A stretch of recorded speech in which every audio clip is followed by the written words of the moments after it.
Hey everyone, so this is going to be another one of those hopefully fast announcement posts that doesn't have a specific FAP topic in mind, but is more an update on my life in relation to FAP at the moment. And I also wanted to briefly mention the contest, which is still very much going on. I have all of the stuff for the prize package ready to go. I'm just hoping to try and get more participants involved. So I was thinking of extending the deadline indefinitely for now, but probably towards the end of December. But I'll keep you posted on the new deadline, and I'm going to try and reach out to the JPouch and IBD communities and publicize it a bit more. So definitely keep sending me those crazy pictures of awesome or awful bathrooms you've encountered. And I know that's sort of a bizarre request, but you could get a prize out of it. And I'm going to try and put the original contest video link right here, so you can go check that out if you haven't already. And as far as me, if you can't tell from the sort of different background, I am officially back from Indonesia, and in my first week back I met with my GI surgeon because back in February I noticed that I developed this small golf ball sized hard mass right at my incision site. And at the time, I contacted all of my doctors and sent them photos of the mass and a description of what was going on.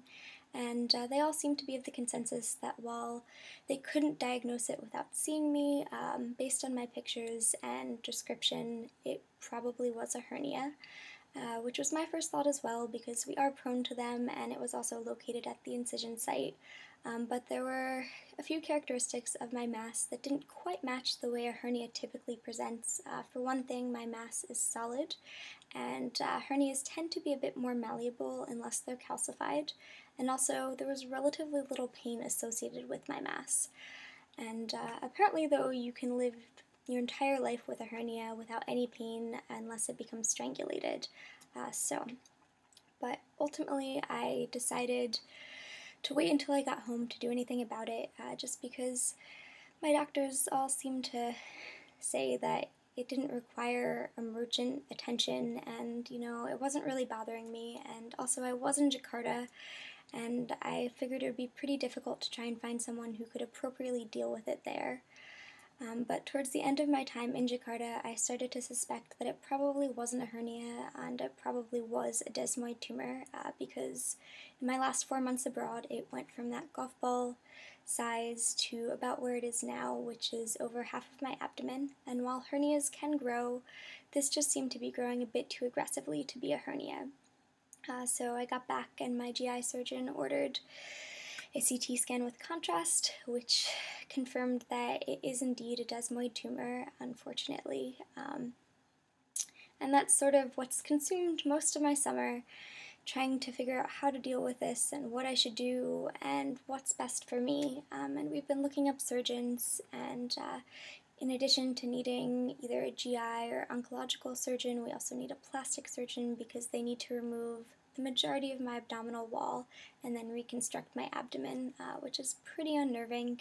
And my GI surgeon, who we met back in June, would have preferred that all this be done already, given how aggressively this tumor has grown so far. But I've been having hesitations about the surgery and what I should do. So yeah, it's been a pretty overwhelming process, and this was one of my biggest fears when I was first diagnosed with FAP. So yeah, it's pretty scary and definitely a very daunting process, and it's been a really fun summer. But I thought I would let you know, since this is FAP related, and just in case my video posting frequency declines even more in the upcoming months, you guys have an idea as to why. But I do plan on keeping you in the loop, but since this is my first major FAP complication since creating this channel, I'm not quite sure as to how much or how little I should share yet, but I figure we'll sort of see how that plays out, and I do definitely plan on keeping you updated on how this whole process progresses. And actually, in this video, I'm going to try and show you what my desmoid tumor currently looks like. So yeah. Anyway, please keep sending me crazy pictures of bathrooms, and I hope you all had a fantastic summer that was free of any FAP complications, and I'll talk to you later. Bye! Okay, so this is Jack, which is the name a friend of mine has affectionately given my desmoid tumor for a myriad of reasons. and it's about this big right now. And this is my incision site, and initially it was localized to right about here, and then has grown pretty substantially since then. And then I'll show you the profile view, and you can see it starts protruding out right about here, and then the other side,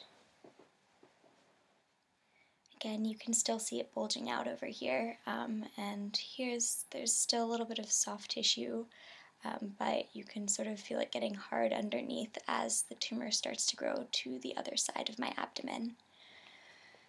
So I know this is a bit of an awkward angle, but this is Jack, my desmoid tumor, in its current state. So